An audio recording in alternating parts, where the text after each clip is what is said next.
I'm Angus Scott, you're watching Satluj TV News. Today, we unravel a web of corruption, brutality and murder that stretches from the glitzy high-rises of Dubai to the top echelons of India's intelligence apparatus, casting a dark shadow over the Sikh diaspora. Let's start with Dubai. A recent 60 Minutes Australia investigation blew the lid off this gleaming city's ugly underbelly. Leaked property records reveal that Dubai's luxury real estate market has become a magnet for the world's most notorious criminals, drug lords and money launderers. Undercover footage captured a top real estate agent openly admitting that Dubai welcomes corrupt individuals looking to park their dirty cash, brought in suitcases, no questions asked.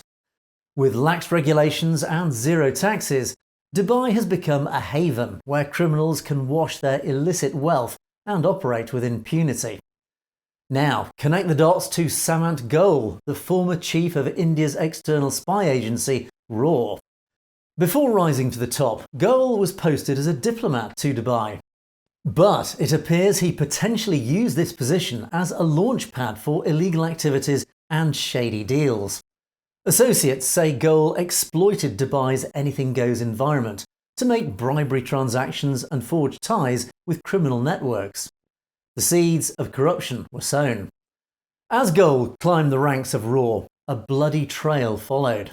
According to NSAF, a US-based Indian human rights group, police forces under Goel's command in the early 1990s were linked to over 120 cases of alleged extrajudicial killings, forced disappearances and torture in Punjab. Goel became so notorious for this brutal crackdown on Sikhs that he himself became an assassination target, reportedly travelling in bulletproof vehicles. A man with many enemies. Fast forward to 2018, and Goel's name resurfaces in a CBI bribery scandal. A bombshell petition alleged that Goel boasted of having managed things with a PMO to protect his associates, and that his close ally, NSA Ajit Doval, intervened to block evidence collection. Former officials say Goel's impunity comes from Doval's patronage, that he would never freelance on assassination plots without Doval's blessing. This is the chilling context for the recent revelations that Goel greenlit a murder-for-hire plot against Sikh activist Khalistan Sikhs Pannun in New York, just as PM Modi was being feted at the White House in June 2023. The same month, Sikh separatist leader Hardeep Singh Nijjar was gunned down in Canada in an attack bearing the hallmarks of Indian involvement. Connect the dots and an insidious pattern emerges of India's intelligence services, led by figures like Goel and Doval, orchestrating a campaign of violence and intimidation against Sikhs abroad who dare to dissent.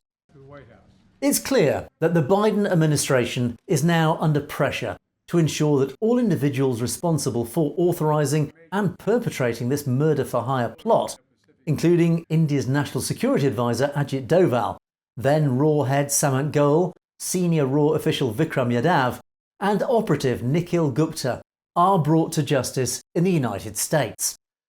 And it's become equally imperative that these key figures are held accountable on American soil to uphold the nation's sovereignty and the rule of law.